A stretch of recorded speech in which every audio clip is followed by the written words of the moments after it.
Do you have people pleasing or perfectionistic tendencies that are potentially causing you to be ill?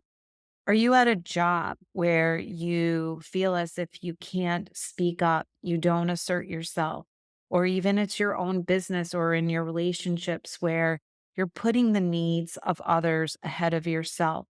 And as a result of that, you end up having a chronic illness or you just have a disease.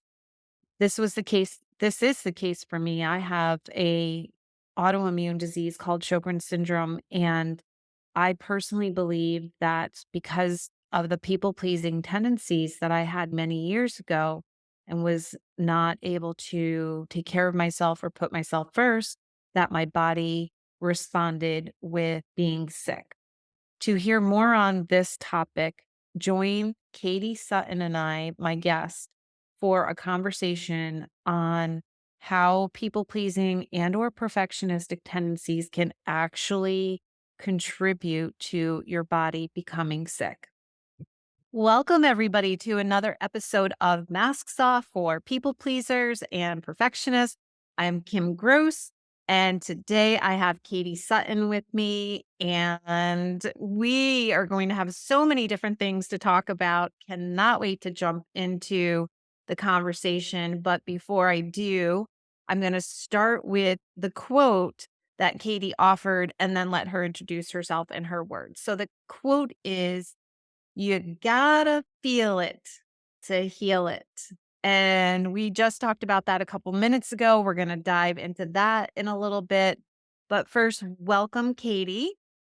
Thank you so much. I'm so excited to be here, and your topics that you cover are very timely for me always, but especially it seems like these days this is just really important work that you're doing. So thank you for being here too. Thank you. I appreciate that. So tell us a little bit about what you do. You wear many hats, you do many things, and I would love for you to share with the audience. Yeah, as you said. So I am a speaker and a healer, but I primarily work with 12th dimensional healing, which is my own modality. And the purpose of that particular healing modality is to connect you to unity consciousness. That's the boiled down version of it. And so that's balancing polarities of all kinds. So whether that's masculine, feminine, being and doing, all the different polarities that we get into in our human experience. And so I've been doing energy work for, oh gosh, a really long time now, probably since 2007 in some form, and then I Wow. opened my business, which is Zen Within Academy in 2017, and went full-time in that in 2018. So, I've been doing healing work even when I was in the corporate space for a long time, but primarily got onto this path because I needed it, and now what I bring forward in my teachings and my workshops, my husband and I also do travel retreats and sound healings and workshops like that as well around the world. It's just helping people connect to their personal power and whatever them being in the unified whole state of being means to them. Because I think we all are working on that. We're working on being in our divine uniqueness. And when we exist in that, in a state of wholeness, we bring our beautiful magic to the world and then we can change the world from the inside out. So that's my mission. I love that. And you know what? I actually today am going to start from where you just started. Now we're going to reverse engineer and go back to your story. And the only reason why I'm choosing to go there now is because one, I don't want to forget to go there, but two, because what you just talked about and highlighted is the outcome. It's the paradise. It's the endpoint. It's the gift. I don't know. It's the abundance, right? You talked about when we can be in that state of wholeness. And that's what I want to talk about is that state of wholeness. Because I hear what you're saying. For me, before I did my inner work, that you gotta feel it to heal it, inner work and healed, I wasn't always in my state of wholeness. I wasn't. I really wasn't. Most time I was more from my woundedness. I was from my inner child. I was coming from a place of lack and scarcity. I was not in wholeness.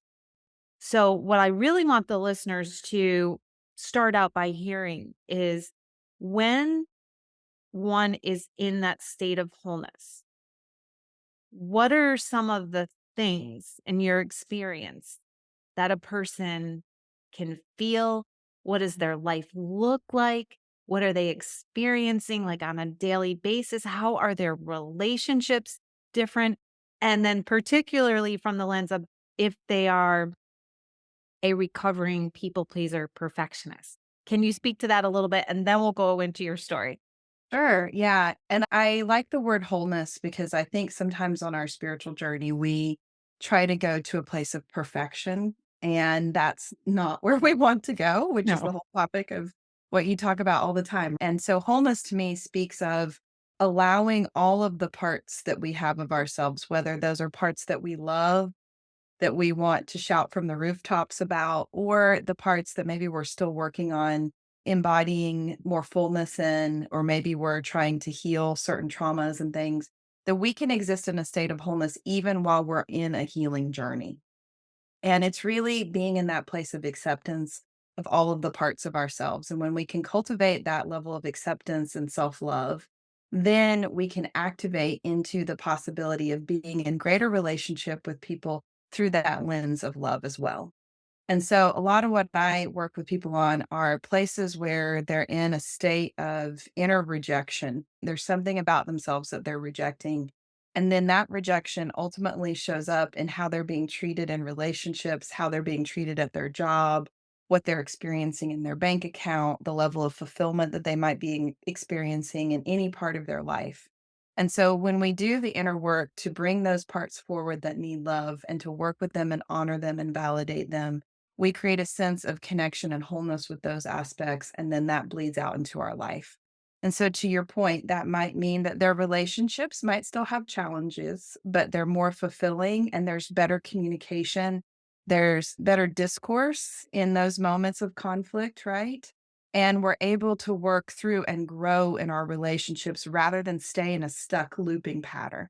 And it's the same thing at work, right? Maybe we're experiencing certain things and how we're being treated, or we're always being missed out, always missing out on the promotion. When we're stuck in those looping patterns, there's something within us that's calling forward in that experience to be healed. When we can find that aspect of self that is asking for attention and for love, then we can move out of that stuck pattern at work, right? We can move out of that stuck pattern within our bank account and our abundance as well. So, wholeness doesn't mean that we don't have challenges. It's actually quite the opposite. I think it means that the way we meet those challenges are through a state of resiliency and a state of openness, and maybe even a state of curiosity that says, what is this aspect of my life trying to teach me? What am I trying to heal in this moment? And how is this person's behavior as they're coming at me in conflict trying to teach me something? It's a way of looking at the world through that lens of wholeness as well, so that instead of being in this kind of binary, polarized viewpoint of right or wrong, oftentimes, which we get stuck in, we can look at the world and the experiences that we're having through a state of unity that allows us to have much more peace in all of our challenging experiences and have a lot more joy and presence when we're in a state of fulfillment and experiencing something wonderful. I love that explanation. And I'm smiling because I can ditto all of that. That's exactly what I now experience on a daily basis. The amount of inner peace that I have today compared to where I was is crazy. And you're right. It doesn't mean that I don't have challenges in my life anymore. In fact, if anything, now that I'm like in this place of wholeness and I approach life differently, I feel like the universe is saying, okay, Kim, you're telling me you're whole. You got this. You're blah, blah. You're all healed. I'm going to give you a little bit more. Let's see how you really do. But that's the key, right? I remember seeing a quote or hearing the quote. It's about learning how to dance in the rain or how to weather the storm, to find the calm in the storm. And that's exactly what you were speaking to, which is an amazing outcome to have.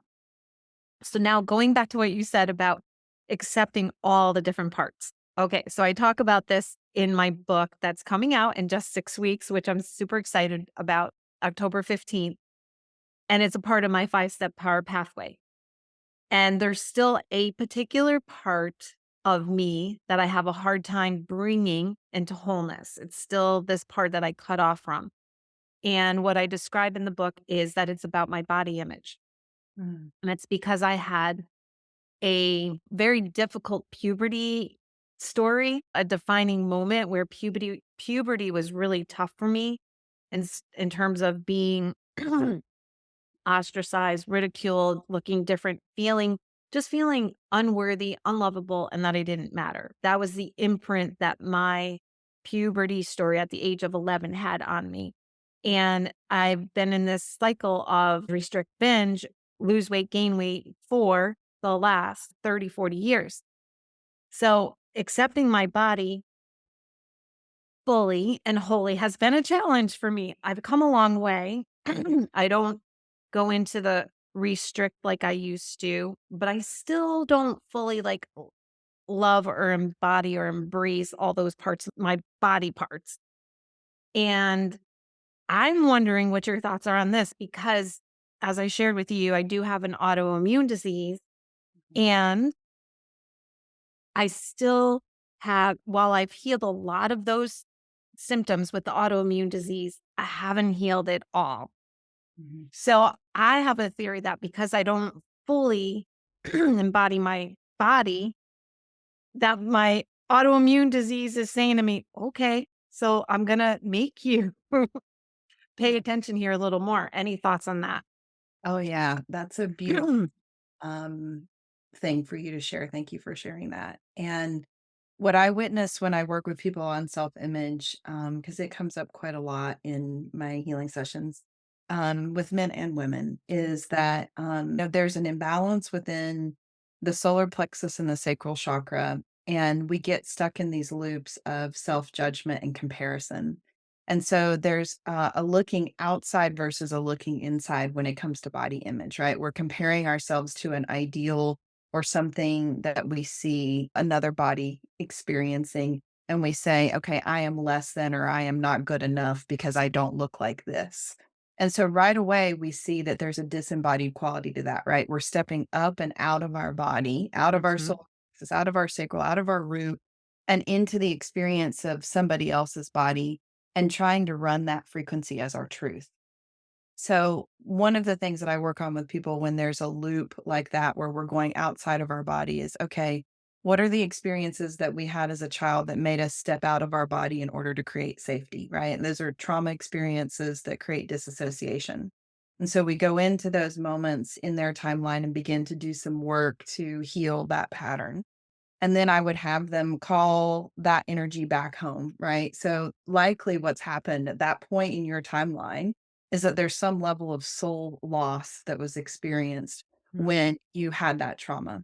And so there is literally some of your light that is existing outside of your body, which then makes sense why you're looking outside of your body to find your light. So we go through this process of calling that energy back home, reseeding it in your being so that you can be more embodied. And then we work on, okay, now we have to accept what exists now because the weight fluctuations are a way of controlling and trying to create safety, right? Which is definitely a root chakra program. We can't really address that when you're not in your body.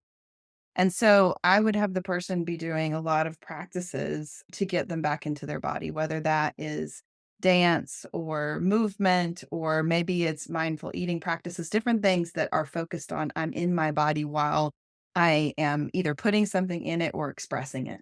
And probably solo at first, right? Not in a group where you're going to be looking out and seeing what everybody else is doing. And as that happens, eventually there will be a place of surrender of those old stories of shame. And when the soul gets to that place of surrender of those old stories of shame, there is a resolution that happens between the soul and the physical body.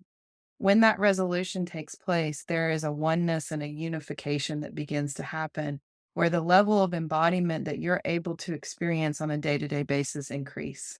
From that state of wholeness, then we can start to do the mental reprogramming of the self-love and the body image and looking in the mirror and saying, I love you, body, right? All of that is really just an exercise when you're not embodied. And Mhm. when we go right to the mental body exercise of, oh, I love my body, however it is, most of the time that sounds like BS to ourselves, right? It's like doing a gratitude practice and you're feeling anything but grateful. It's just an exercise. So you have to go through the healing journey and resolving those traumatic memories and bringing the light back and loving those versions that didn't get love in those moments, allowing that to re embody, and then go into the practices that are mostly taught in our spiritual circles of how you reprogram something at a mental body level. And from an autoimmune condition perspective, when I work with people, that's such a complicated bucket because there's a lot of different ways that it shows up. For me, it was a Graves' disease thyroid condition. But however it shows up, there's some level of we are rejecting our body and our body is rejecting us. So there's that inherent energy of rejection. Now, speaking to your trauma that you talked about, that's rejection. And so now your body says, okay, I'm going to run that energy because clearly, because this happened at a pivotal moment in my youth where I was figuring out who I was, clearly rejection is my truth. And so I am going to run rejection as my truth. And one of the ways that's going to show up in my life is going to be an autoimmune condition so that I have to heal that energy of rejection by taking care of my body and not rejecting it. Going to keep getting my attention until I have decided that this body is home, that this body is sacred, and I have reprogrammed all of those experiences that I had in my early life. So, autoimmune conditions also can have this component of self sacrifice and giving to others and trying to please others, which is also a reflection of rejection energy, right? And so, when we're healing autoimmune conditions, it's not just about taking good care of ourselves, it's also about looking at the way we expend energy with other people, where we're maybe placing the focus on others before ourselves. And again, stepping outside of our body for one reason or the other. One of the key traits, characteristics of the people pleaser is to put the needs of others ahead of ourselves. Yeah. And I share all the time on this show and in other places that for me, one of my wake up calls or pivotal moments was when my kids were 5 and 2. That's when I was diagnosed with the Mm, Sjogren's disease, even though I had been sick with it for 6 years prior.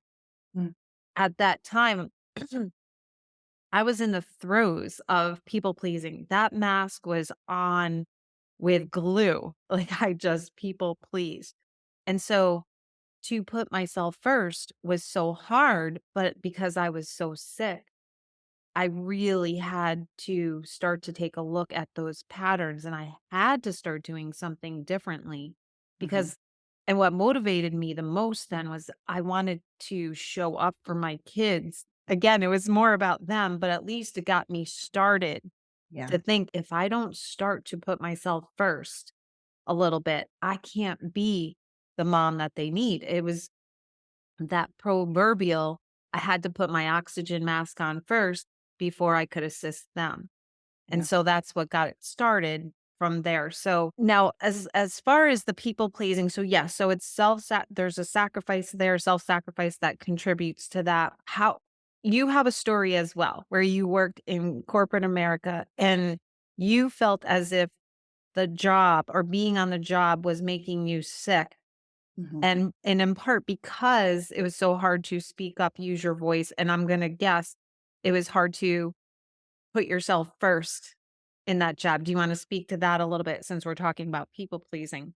Sure. Yeah. When I started in corporate America fresh out of college, I've been working since I was 15, and at 17 or 16 and a half, I think I started managing. So I've always been in a leadership role or taken on more responsibility than probably my role defined. That's Mhm. just been a thing for me in this lifetime.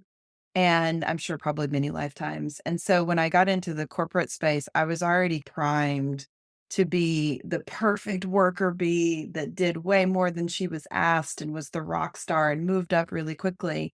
And in corporate setting, that is fed. People pleasers and self-sacrificers are applauded in the corporate space a lot of times. Not always. There are some corporations that are more imbalanced in that. It's a wounded masculine trait to prey on that kind of wounded feminine energy.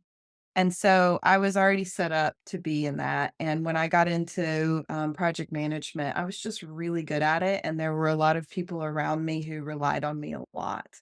And I never wanted to let anybody down. I was working long hours. And within about a year and a half, I started getting sick.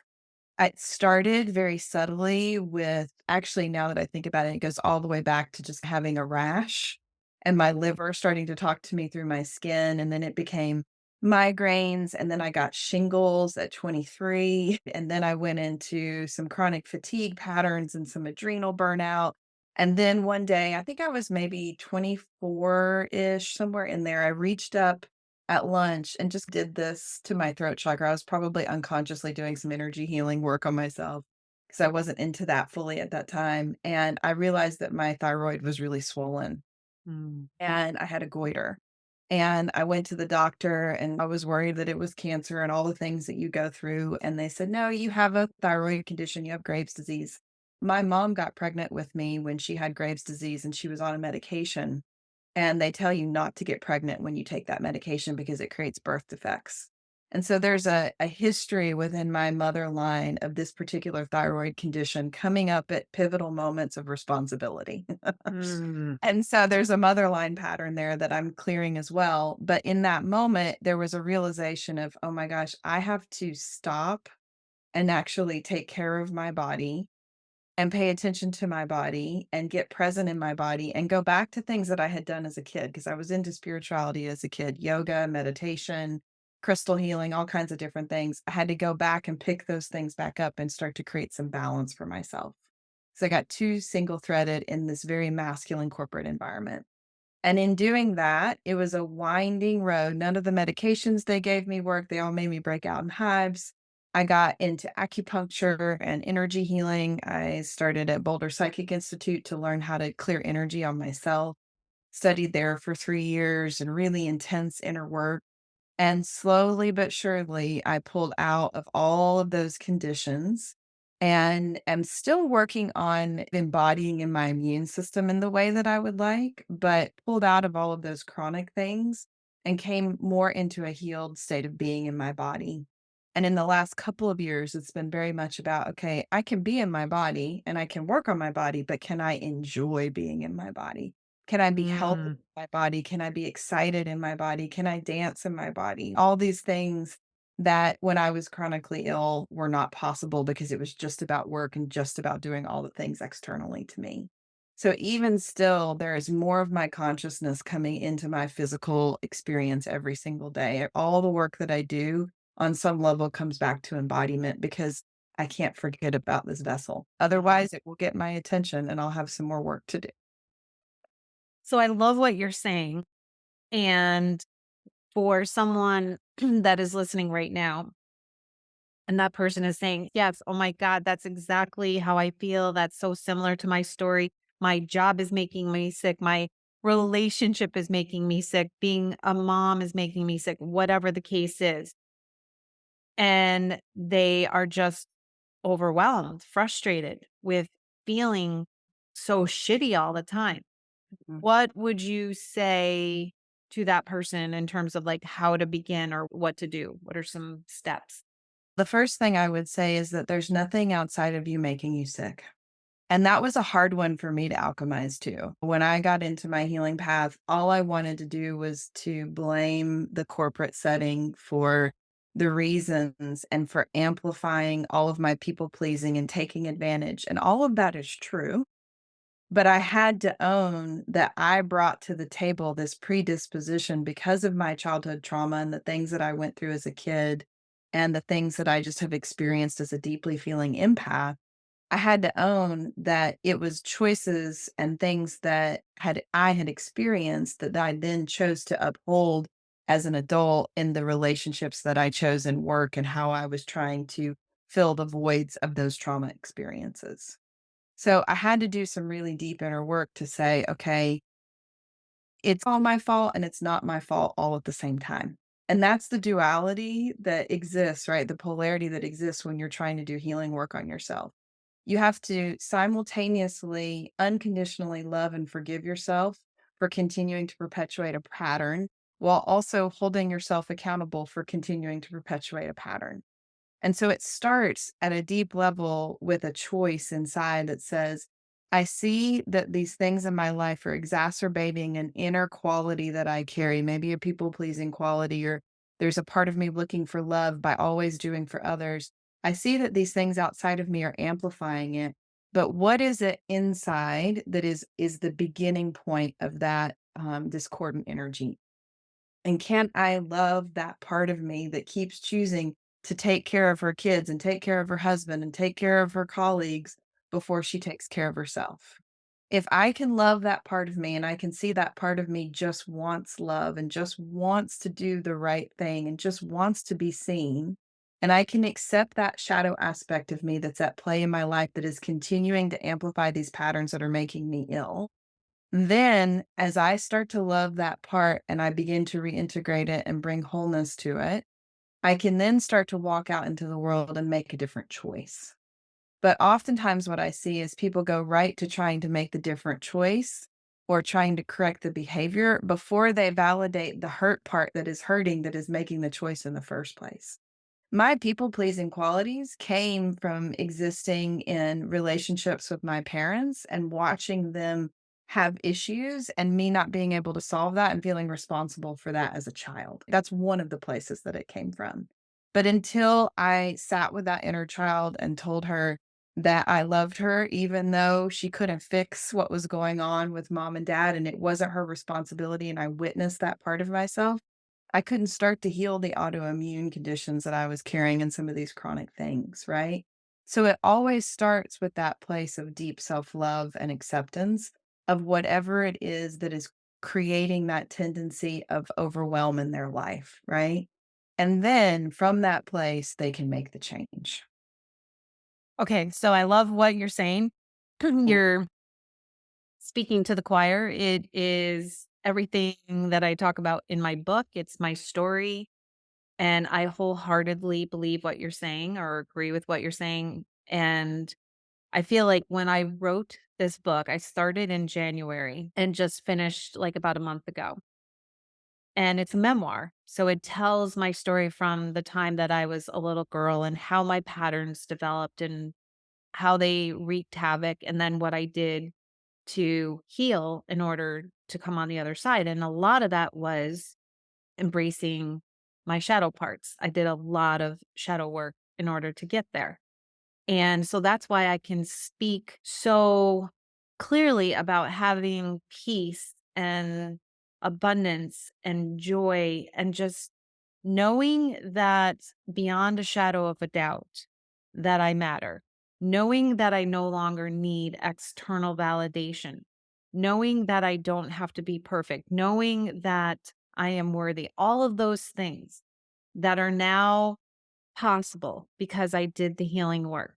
And then writing my book even magnified my healing, right? It was so therapeutic. It was so healing for me to write that and to see it in black and white on pages, like massive amount of spiritual, mental, emotional healing. So here's where I'm going to play the devil's advocate or poke a little bit Sure. and see what your thoughts are. Some of my autoimmune symptoms are worse now. I've had more symptoms in the past year. I've had more issues and complications in the past year. I had COVID 3 times, like December, March, and July. And this last one just last month really did me in. So if we were to go with the theory that we were talking about, which again, I do agree and believe what you're saying, that when you heal from the inside and you heal your patterns, that then it just ripples out and then the body can heal too. While I do also know you say the body is dense and it's the last to heal, and maybe that's part of your response, but I'm wondering what your thoughts are on why the freak, and maybe even me saying it like that, is I'm not accepting this darn autoimmune disease. I'm resisting it. So there could be some of that. But I just find it very interesting that I've had more physical body symptoms Yeah. when I've had such a healing. There's two things that I want to speak to, and one is more what's happening in the world with this particular virus, too. Mm, which is that what I'm witnessing about the intelligence of this frequency as it's come onto our planet, what I'm witnessing is it is going deep into the body and it is uprooting things that are really embedded, like Lyme's and Epstein Barr and nervous system stuff. And if you look at all of those things, those are chronic things that can hide in the body and they get activated in times of stress. And what you're just telling me is that you went back into all of those memories and relived a little bit of that stress I as you did. went through the experience. But let's look at this at a collective and just separate it from your story for a second, right? Why would we be calling in a frequency of a virus that would activate things in our bodies that are deeply held? When we go through the evolutionary ascension process and we're starting to move into channeling more light in our bodies and we're starting to ascend while in a body, anything that is buried deep in our body is going to hamper that progress. And so we are calling forward experiences in our life so that we can clear those deeply held things in the body, which might mean that we re experience them for a period of time at a really deep level so that we can resolve it, so that we can continue on our healing path. So it makes complete sense to me that as you went back into reliving these experiences, that your body, which is basically a divine masculine consciousness, and not to speak ill of the masculine, but they're very on and off in the way they receive information, right? Within the feminine, there's a lot of gray area. Within the body, when you're reliving something and you're writing about it, it can't tell the difference from whether you're actually living it or you're just writing about it. Mm. And so you went back into those memories, back into those moments of time, and anything that was held in your body that you probably used mental thought, positive affirmations to overcome and negate to a certain degree, because we all do that a little bit on our healing process. Anything that was deeply buried said, okay, now is my opportunity. She's focused on me again. She's focused on the thing that brought me forward in the first place. Now is my opportunity to resurface surface so she can fully heal this so that when she's done writing this book, she's closed this chapter forever. And so it makes sense to me when I look at your body's consciousness and how it operates in that very on off perspective, that very masculine lens, that as you're rewriting this, it would re experience that. And that you would go through a period of time that felt like you were back in those moments and anything that was unhealed in the body is resolved. And then you've got the virus coming in, which is amplifying that as well and supporting the whole collective and clearing unresolved things that are going to ultimately keep them from being in their highest and greatest timeline and enjoy in their body. That makes sense. It does. It's probably not the answer you wanted, but And it's interesting because you mentioned it's not, it's not right, because now I have more to do, but you had mentioned the viruses like Lyme's and Epstein-Barr, and while I don't know if there's a lot of science or research to back it, I do know there's a lot of anecdotal stories about many Sjogren's patients have had mono or Epstein-Barr at one point in time. And I definitely had mono when I was a young kid. And I think mono can often go hand in hand with some Epstein-Barr. So that would make sense that if that is buried deep in my body, that this virus and everything else is just kicking up. So then what you would suggest to myself or anyone in my situation that is to be able to you have to go back and heal and embody it and heal it in the moment. Is that what you had said earlier? yeah, Just a lot. and because your body can't tell the difference between you reliving a memory and through writing or talking about it versus being in the moment of it, it's looking at that opportunity as a space to say, okay, this energy is activated right now. What is it that I can what divine intelligence can I call my way to help me address whatever is activated in this moment? And so I work a lot with homeopathy and frequency-based medicine because that works for my body. But for somebody else, it might be red light therapy and going to the sauna and doing cold plunges, right? My belief is that there will be an opportunity when those things are reactivated in your energy field for that divine intelligence of how to heal it to show up. Right, so you probably noticed that this year that maybe there are things that you've been drawn to or changes in your diet or different little things that have dropped into your field, probably told you somebody's told you 3 times in a row to, "Hey, go try this thing." Right. And it's resolving it to the next degree because we also need to make sure that we don't look at our body through the lens of perfection. Right. It's Mm, it's a living organism that's always going to have some level of transformation going on inside of it. Something that it's battling, i.e. a pathogen, right? mm. Something that might be overrunning in the body. And so it's a matter of creating balance and homeostasis in the physical environment, but it's the same thing in our emotional and our mental landscape too. And so we shouldn't put the body through a lens of perfection either. And that's also about just accepting, okay, my body is telling me that even though I thought I was through this and I thought I was better, that maybe I was to a degree, but actually on some level I had buried this. I had pushed it deeper down into my body and now it's coming back to the surface to be dealt with and I'm ready to actually fully resolve it this time. I love that, and that's what you were saying a little while ago about validate the thing that you're resisting, right? Yeah. So even if, let's say, I am wanting perfection in my body and I'm resisting anything that is in contradiction to my body or my health being perfect, Mhm. I'm in resistance. So the key is not to resist because that which we resist persists. And so it's about, okay, just taking a deep breath and just allowing right now. And this is the mindset. This is what Joe Dispenza says. Right now, in this moment, one, there's infinite possibility that anything can change in any given moment. But in this moment in time, right now, okay, I have this symptom going on or this is going on, but it doesn't mean necessarily that that I need to freak out or I need to get anxious and nervous and worried or push it away and move away from the pain. Just, okay, this is where we are just now today.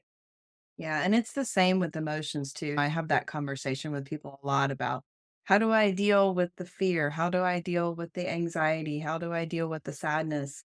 And the first step is to be with whatever it is because it is. Yep. It's not our whole state of being, right? We aren't fear. We are experiencing fear. We are engaging with fear, just like you might be engaging with the discomfort in your body, but you are not discomfort as a whole Right. being. So we sit with it, but we sit with it in a measured way that says, let me look at this through the lens of unity, that this is here to teach me something and here to help me experience something, but it isn't the totality of my experience. And so much of being on the healing path is about being in that paradox. And it's a razor's edge to walk, right? Especially when it comes to the body, because sometimes the things that we experience in this dense physical body, they're so real because there's so much density to it because it's a physical experience versus the emotion. Sometimes we can distract our way out of that temporarily. It's very hard to distract your way out of pain in the body, right? You can take something to numb it, but if you're going to be with it, you're going to be in your body because that pain is going to tell you, hey, you're in body. Yeah. And so I find, especially when I work with myself and with others on body things, that's one of the harder things. I've got a few people that I'm working with who are long term cancer patients. Mm. And one of the things that I always tell them is, okay, this is something that is here, that is in your experience for a reason. And when you're taking a treatment, whether you go the traditional route or an alternative route, whatever your choice is, let's not come at it from a state of battle with the body where we're trying to battle whatever disease process is happening. Look at it as whatever you're choosing to put in your body is actually helping your body to find a state of well being. Right. And that's a very different lens for cancer, for different things that we might be working on in the body. Now, it doesn't matter what treatment they choose, they have to be in alignment with seeing that as something that is going to amplify their state of well being in their body to some degree. It has to be a personal choice, a personal decision of how they wanna navigate that, and no 2 people will do it the same, and that's what's so beautiful about our human experience. We all get to make our own choices of how we wanna navigate in that frequency. I love that. So much wisdom. I loved this conversation. Thank you so much.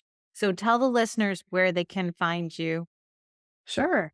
Yeah, you can find me at zenwithinacademy.com. I'm Zen Within Academy on YouTube, Instagram, and Facebook. I do videos every month for the energies so you can get clued into what's going on in the energies. And I do an online healing circle every month as well that's tied to one of those themes.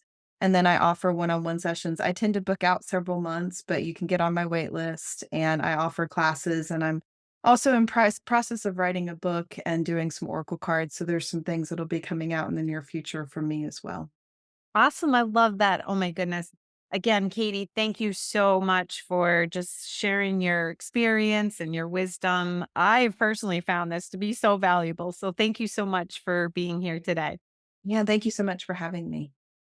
So there you have it. What an amazing conversation with Katie Sutton, who just had so much wisdom as an energy healer and was able to really break it down for us. How, if we don't deal with the trauma or the stories that we carry along, that it can end up wreaking havoc in our bodies. And she gave such amazing, useful, practical strategies and tips of how we can go about healing the trauma, healing the underneath. As she said in her quote, you have to feel it in order to heal it. And I wholeheartedly agree that once we can heal our pain, our stories, our traumas, and come into more wholeness, that we are then able to heal from the inside out, and our bodies have the potential and capability of healing as well. So if you enjoyed this week's episode, I would love for you to subscribe, leave a comment, review, and don't forget that my first book, my brand new book called Free to Be, A Pathway to Inner Liberation, will be coming out on October the 15th. I'm so excited. And to find out more about how you can get your hands on my book, which is memoir/self-help, go to my website and you can see the sales page for my book and learn all about it.